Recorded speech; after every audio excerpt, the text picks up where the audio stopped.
Navegando un cambio de rumbo, es la serie en la que estamos. Y estamos hablando de aquellas decisiones que podemos tomar muchas veces, no pensando bien realmente, porque a la larga prevalecen nuestros intereses, nuestras preocupaciones, lo que nosotros queremos, nuestra voluntad. Es decir, decisiones que tomamos y que sufrimos las consecuencias de ellas. Y eso fue lo que le pasó a este hombre Jonás, una historia que algunos conocen. Quienes no la conocen les animo a que lean la historia. El libro de Jonás es un profeta y es un hombre. Uno dice, ay sí, el profeta rebelde Jonás. Jonás era un hombre de Dios. Si pensamos en Jonás en este tiempo, diríamos un líder prominente, destacado, estudiado, alguien con mucho conocimiento, alguien respetado en medio de la comunidad. Y esa persona es la que toma una decisión equivocada y sufre las consecuencias de ello. Por eso estamos hablando de navegar en un cambio de rumbo. Hay que tomar decisiones y reorientar la vida. Hoy queremos hablar acerca de la oportunidad de reorientar. En el primer episodio vimos cómo él decide tomar una decisión diferente, y cuando uno hace esto es porque cree que es lo mejor. No es de puro necio, sino él pensando, convencido que es lo mejor.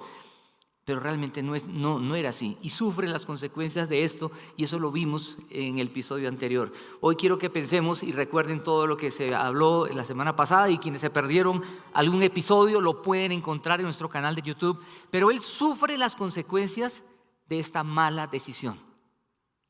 Y cuando este hombre está sufriendo esas consecuencias, lo vimos hace 8 días, él clama a Dios, ora. Hay supuestamente un arrepentimiento. Digo supuestamente porque vamos a ver ahora qué es lo que pasa, si realmente se arrepintió o no. Pero quiero que pensemos que hoy quiero que pensemos en esto. Dios es un Dios de oportunidades. Dios es un Dios misericordioso. Y por más que nosotros metamos la pata, por más que nosotros, coloquialmente como decimos, la embarremos, miren, Dios es misericordioso. Y es tan misericordioso que es un Dios de oportunidades si nosotros nos arrepentimos. No es que, sí, pues que me dé la oportunidad. No, Él espera en nosotros una actitud de arrepentimiento. Dios es misericordioso. Nadie es tan pecador que no pueda acercarse a Jesús y ser objeto de su misericordia.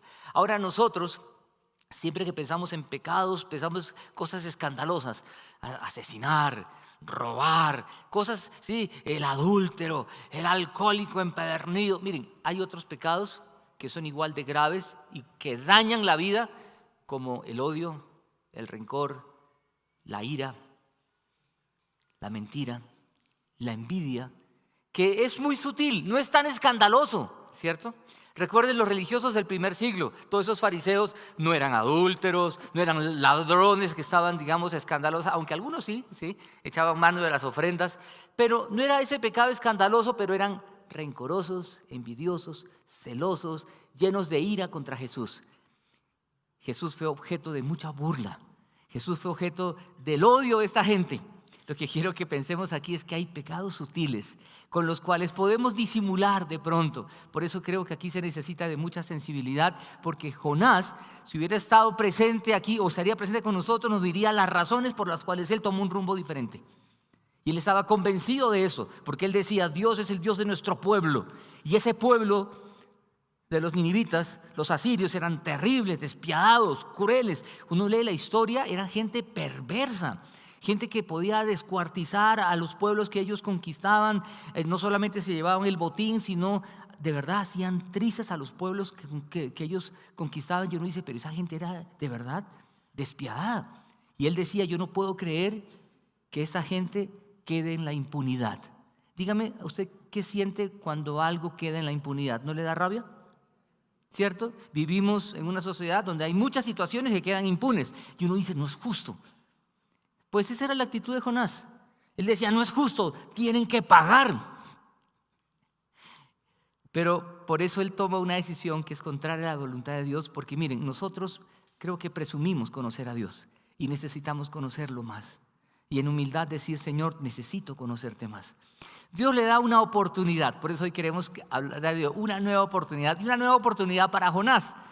¿Por qué una nueva oportunidad para Jonás? Porque la historia termina que en el capítulo 2 Jonás cae a tierra, el gran pez que se lo traga lo bota en la tierra, en tierra firme. No sabemos en dónde exactamente.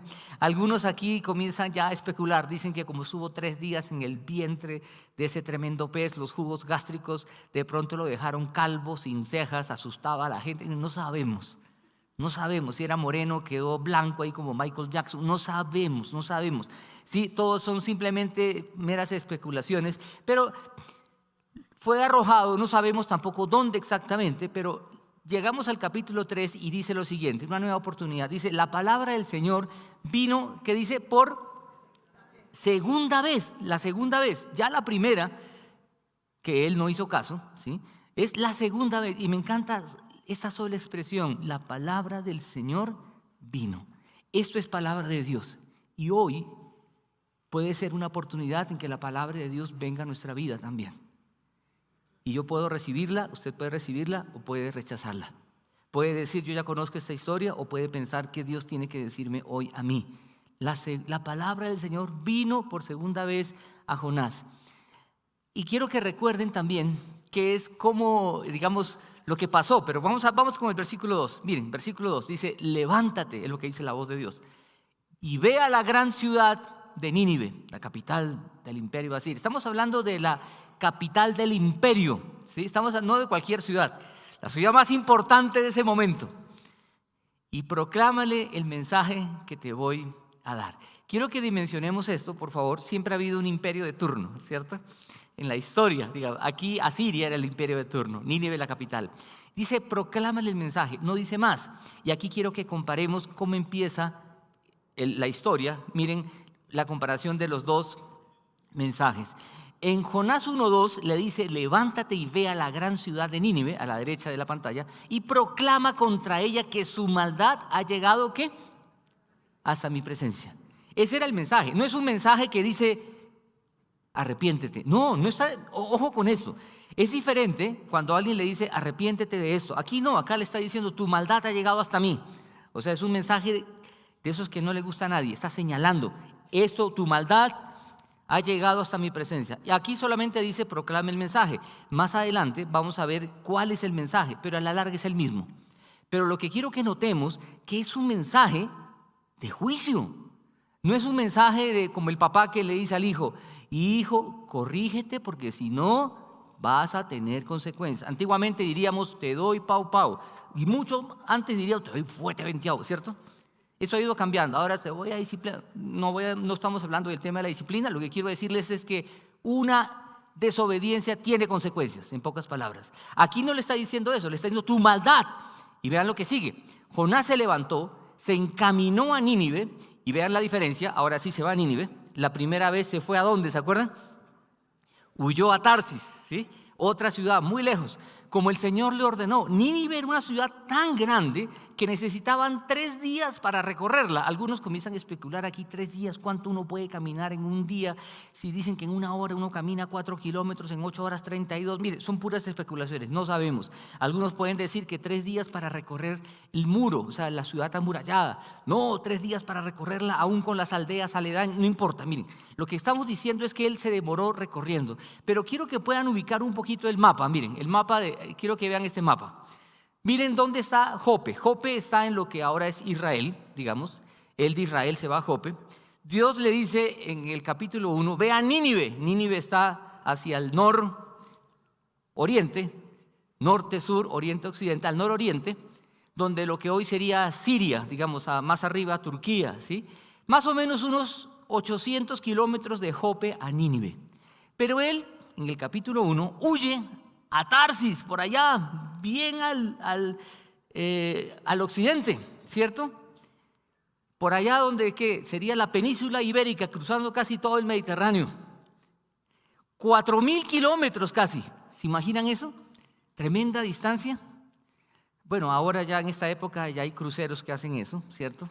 En varios días, por muchos euros. Pero bueno, miren las distancias. Ahora esta vez él no sabemos en dónde estaba exactamente, pero él decide ir a Nínive. Eso le demoró varios días. ¿Por qué es importante mencionar esto? Porque vean lo que pasa en el siguiente versículo. Jonás entró en la ciudad y la recorrió todo un día, mientras proclamaba: dentro de 40 días Nínive será destruida. Ese es el mensaje que la gente escucha. Y dicen algunos, no se sabe otra vez, son especulaciones, miren, no había redes sociales, no había Instagram, TikTok, no había nada de eso, pero también los chismes llegaban a todas partes. Y probablemente los ninivitas habían escuchado de un tal Jonás, que era prominente en su pueblo Israel, y que Dios lo había mandado para nosotros y que no llegó porque se escapó, y la historia de que lo tiraron al mar. Eso fue un escándalo para esos marineros. Imaginan esos marineros cuando llegaron a puerto lo que habrán dicho: se nos subió un hebreo, un tipo loco que era huyendo de su Dios, tuvimos que echar la mercancía por la borda, al final no había más remedio que echarlo al tipo. ¿Y qué pasó con el tipo?, diría la gente. Pues se murió, me imagino. Nadie sabía lo de la ballena, o bueno, ballena no, el gran pez, uno especula, dice la ballena. Hay muchas especulaciones alrededor del tema, pero muchos comentan, muchos historiadores y comentaristas dicen: mire, es muy probable que todo eso haya sido motivo de mucha noticia. Eso corría por todos lados. La cosa es que este hombre llega a Nínive por fin, y miren este mensaje. Otra vez, no es un mensaje de advertencia, como nos gustaría a todos. No, esto es un mensaje de juicio de una vez. Un poquito más atrás, por favor, no se adelanten. Quiero que vean el versículo otra vez. Miren, es un mensaje. No, están como apurados allá en producción, por favor. Un poquito más atrás. Eso, ahí. Dentro de 40 días, Nínive será destruida. Este es el mensaje, muy parecido como cuando Jesús empieza su ministerio. Jesús dice: arrepiéntanse porque el reino de los cielos se ha acercado. Aquí es: dentro de 40 días será destruida. La pregunta es: ¿por qué 40 días? ¿Por qué no ya? Algunos dicen probablemente para darle un chance a que se arrepintieran, pero no es un mensaje de arrepentimiento, es un mensaje de juicio otra vez, y eso es importante tener claro, porque Dios es un Dios de amor, de misericordia, nos ama profundamente y nos da nuevas oportunidades, pero con Dios no se juega. Hay gente que juega con Dios: ay, Chuchito lindo, una canita al aire y tú me perdonas porque sabes que soy débil, mi debilidad con las mujeres, entonces qué pena contigo, pero... Hay gente que puede jugar con Dios, debe tener cuidado, y eso puede ser uno piensa en adulterio, pero puedo también jugar con Dios con la mentira, con la envidia, con el rencor, con muchas cosas. El mensaje es de juicio y le dice: serás destruida. Ojo con esto, pensar que Dios es un Dios también de ira, que como dice Hebreos, horrenda cosa es caer en manos de Dios vivo, y que Dios es fuego consumidor. Esa parte no nos gusta, y menos en esta época, en este tiempo donde hay que ser tolerantes, donde ahora ya los hijos le gritan a los padres, etcétera, donde se ha perdido el respeto a las autoridades. Recuerden la época donde uno no podía tocar a un policía. ¿Se acuerdan de esa época? Uno veía a la autoridad, a un militar, a un policía, eso era intocable. Hoy le pegan a los policías, los corretean, ¿se han visto en redes sociales todas esas cosas? Y de la América Latina, porque en otros países no pasa eso. Se respeta mucho la autoridad, pero por lo general esa falta de respeto a la autoridad. Ahora no estoy diciendo que los tiempos pasados fueron mejores. Creo que cada época tiene aspectos importantes que aprovechar y enseñanzas que capitalizar, pero creo que el respeto es algo tan importante. Pero bueno, pasa esto, un mensaje de juicio, y quiero que pensemos ahora: esa fue la oportunidad que Dios le dio a Jonás. Pero quiero que pensemos también que ese capítulo está lleno de oportunidades. La oportunidad, y ahora sí, la oportunidad que Dios le da a los ninivitas, a la gente de la capital del imperio de turno. ¿Y qué dice el pasaje? Miren, ahora sí. Los ninivitas creyeron, ¿qué dice? A Dios. Proclamaron ayuno, desde el mayor hasta el menor, se vistieron de ropa áspera en señal de arrepentimiento. Eso de ropa áspera es cilicio, dicen algunas traducciones. Siempre les animo a comparar. Pero esto de vestirse con este tipo de ropas era señal externa de algo interno, que es el arrepentimiento. Lo que llama la atención aquí es lo siguiente. Ojo, miren, Jonás era profeta. Cuando Jonás le hablaba a su pueblo, el pueblo de la Torá, de la ley, ese pueblo no se arrepentía.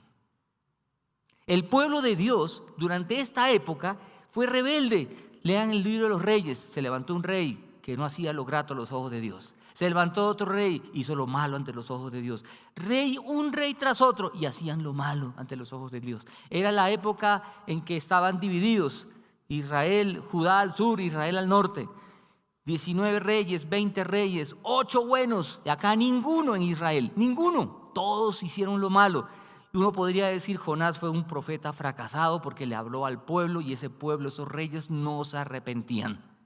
Y Dios lo manda a un lugar terrible y estos tipos terribles sí se arrepienten. ¿No les llama la atención eso? Parecido a Jesús. Jesús llega y los religiosos no se arrepienten. El pueblo sí lo escucha. ¿Se da cuenta lo peligroso que es cuando uno a veces sabe mucha Biblia, está muy metido en las cosas de Dios, que uno se pueda acostumbrar y perder sensibilidad de lo que es realmente tener una relación personal con el Señor? Pero Dios es un Dios de oportunidades y esta gente cree y se arrepiente. Y arrepentimiento es la palabra clave en este capítulo. ¿Qué es arrepentimiento? Arrepentimiento no es solamente remordimiento, es diferente. No es, ay, qué pesar. Arrepentimiento es, imagínense, si usted le presta el carro a un amigo y se lo estrella, se lo hace nada. Se le entrega rayado, estrellado. Y usted dice, me arrepiento de habérselo prestado. ¿Qué significa eso? Que si usted pudiera devolver el tiempo, ¿se lo prestaría? No. Y si pasa un tiempo y viene, oiga, ¿me presta el carro? ¿Usted qué le dice? No, ¿cierto? Entonces, cuando uno está arrepentido es que, mire, si devuelve el tiempo, no lo haría. Y si viene la oportunidad otra vez, no lo hago. Porque sé que eso no es bueno para mí. Es lo mismo aquí.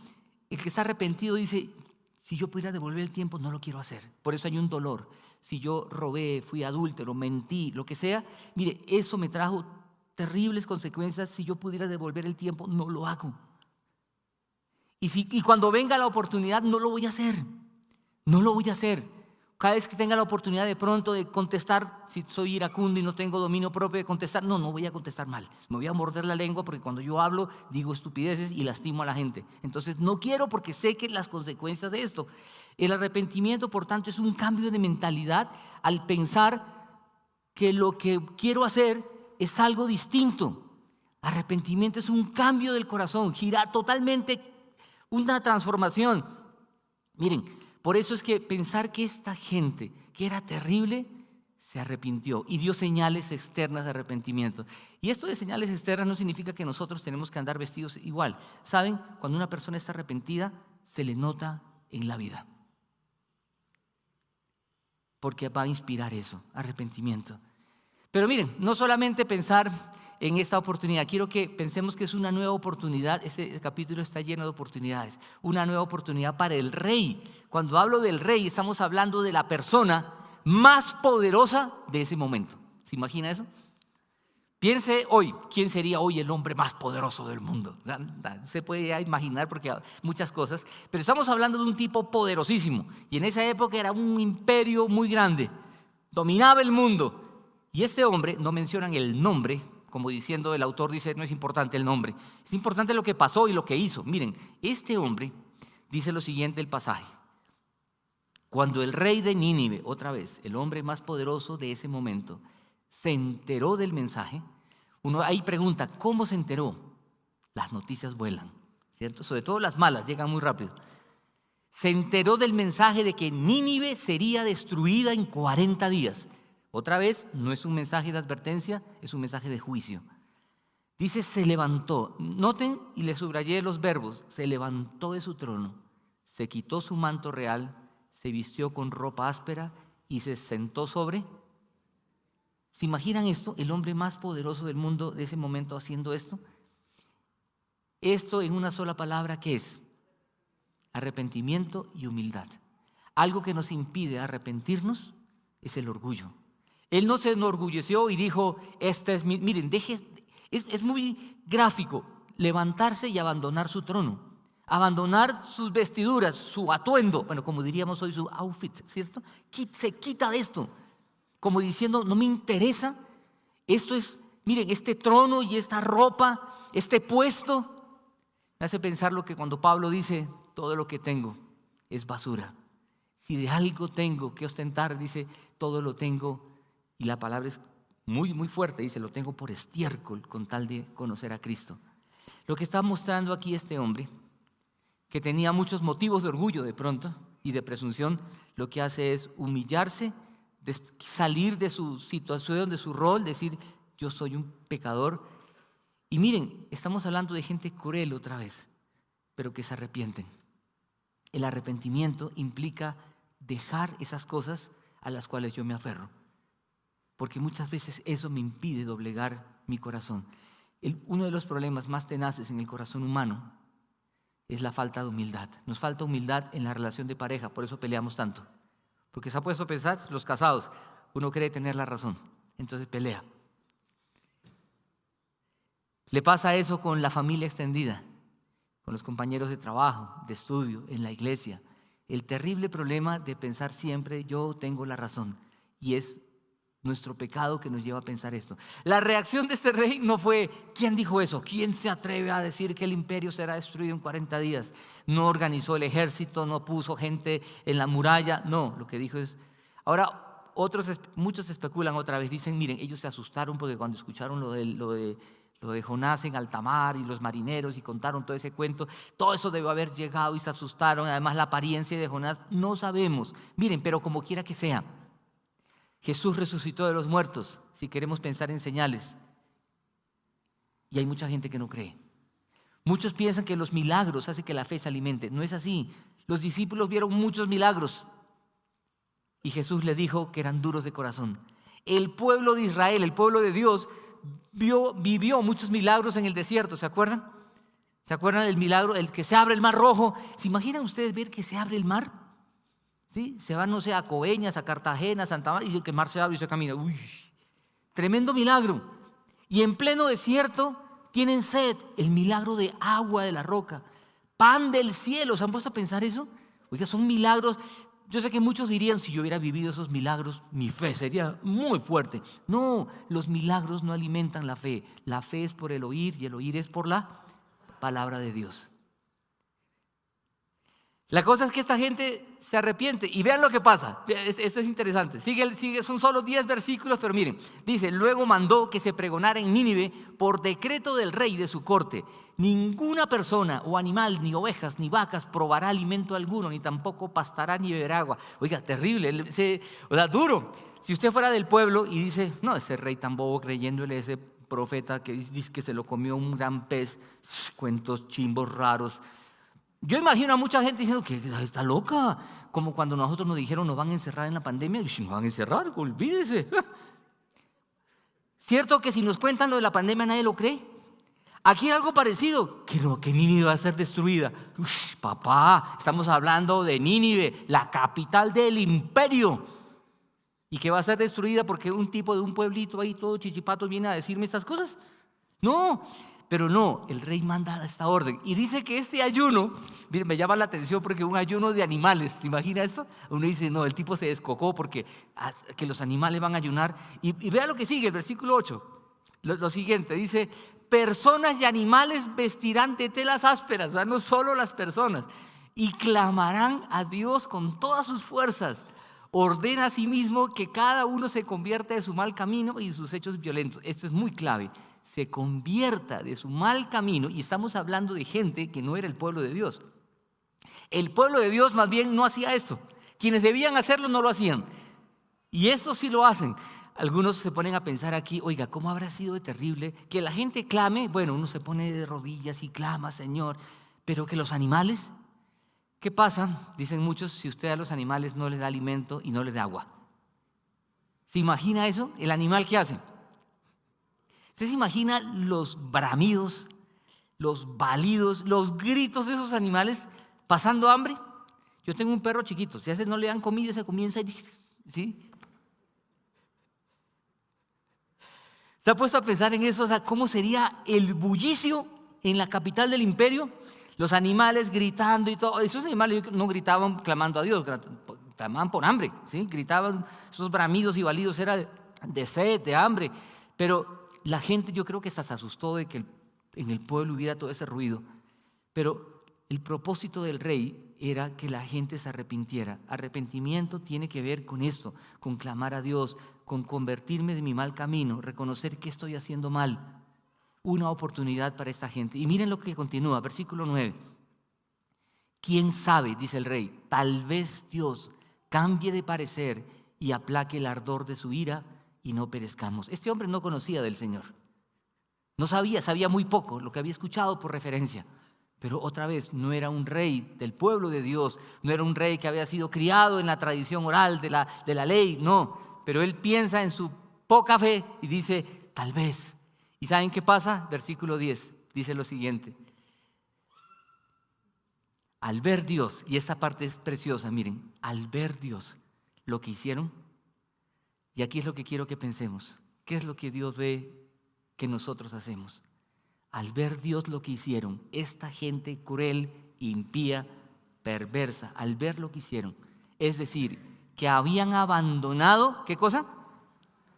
Que habían abandonado, léalo, que habían abandonado su mal camino. Cambió de parecer, y acá viene un tema teológico que uno dice, ¿cómo así que Dios cambia de parecer?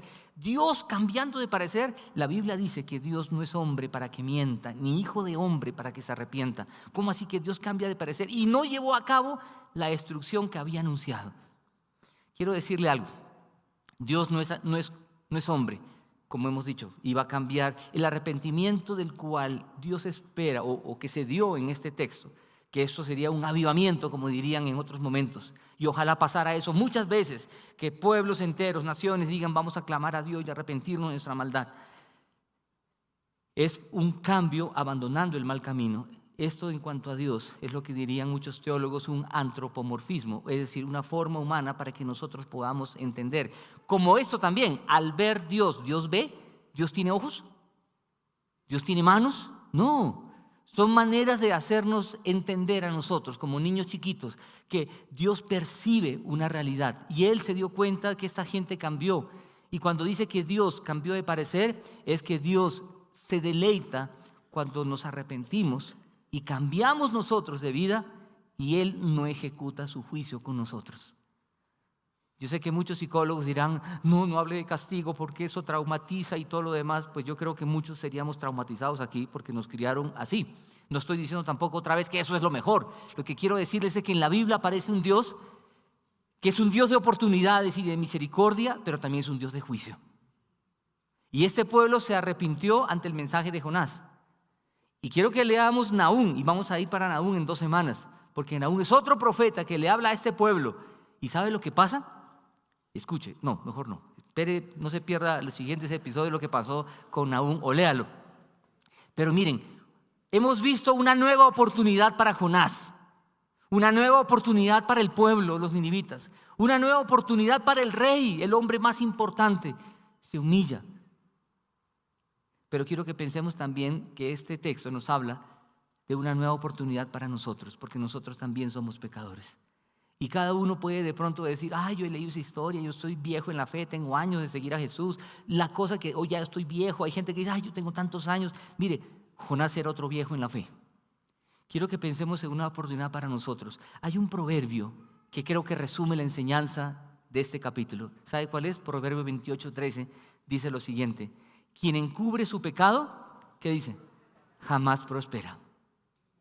Jonás encubrió, trató de disimular. No es desobediencia, es que yo quiero que Dios los juzgue porque son perversos. Mire, quien encubre jamás prospera. Jamás prospera. Si yo digo, no, lo que tengo, eso no es envidia, eso simplemente es que yo veo que al otro le va bien y digo, Señor, ¿por qué? Nada más, punto.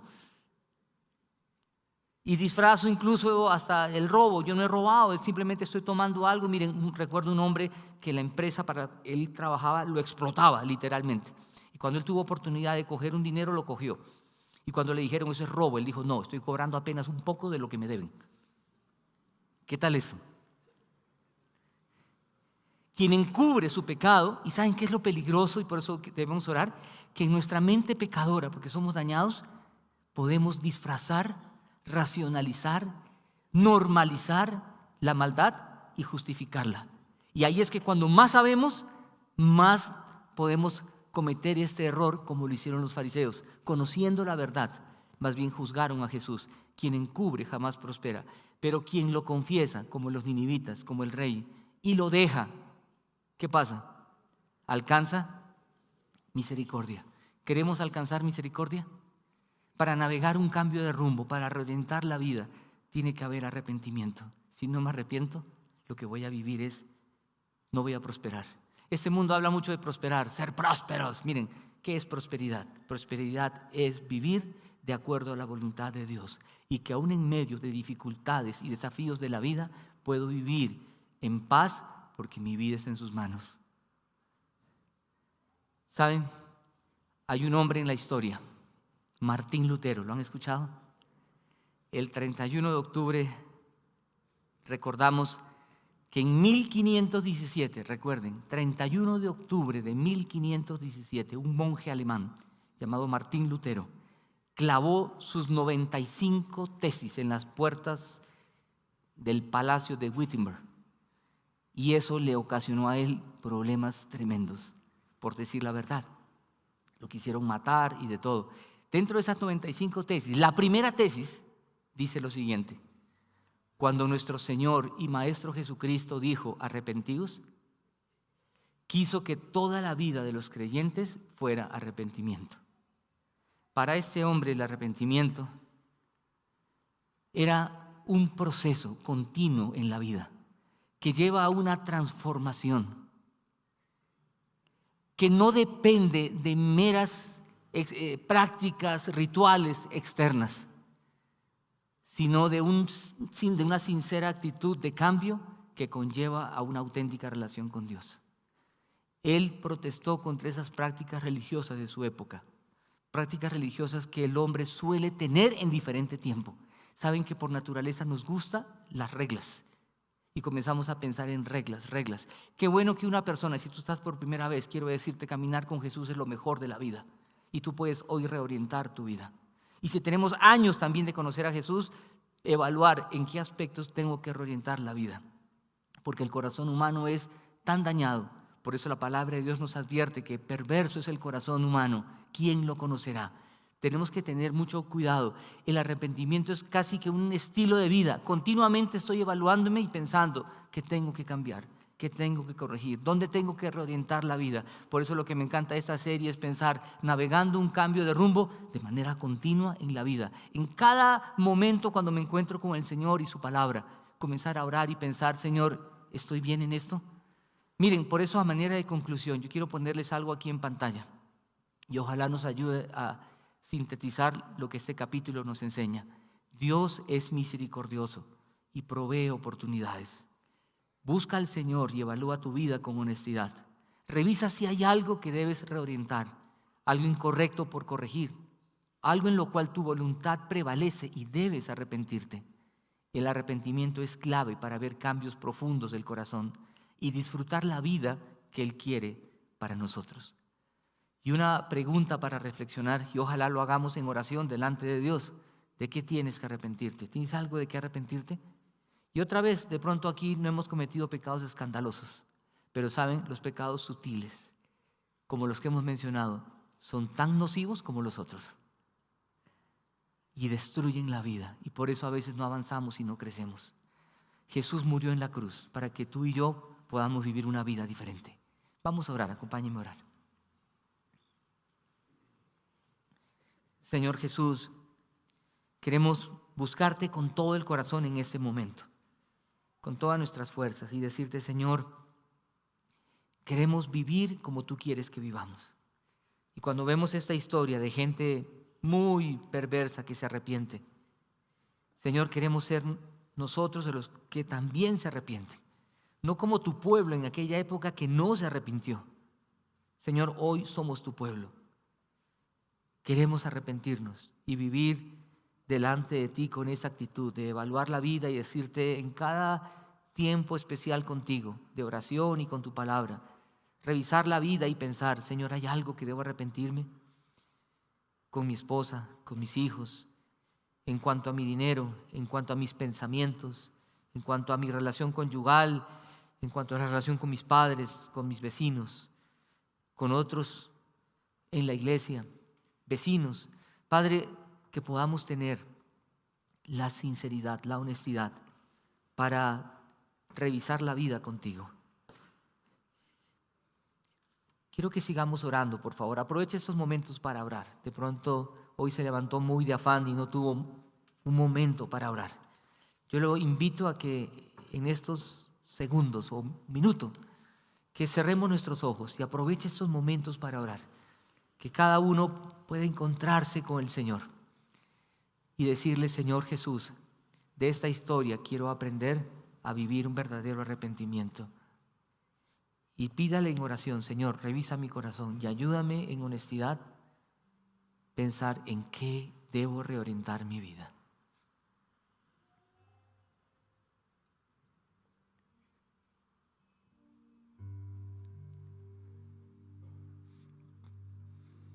Gracias, Jesús, por venir a esta tierra a dar la vida por nosotros. Queremos entregarte la vida una vez más, poner nuestra vida en tus manos y pedirte: Señor, ten misericordia de nosotros. Y gracias porque eres un Dios de oportunidades. Y queremos decirte: arrepentidos, queremos aprovechar esas nuevas oportunidades que tú nos das para amarte, para seguirte y para servirte en esta tierra. Gracias, Jesús. Te amamos y en tu nombre oramos. Amén y amén.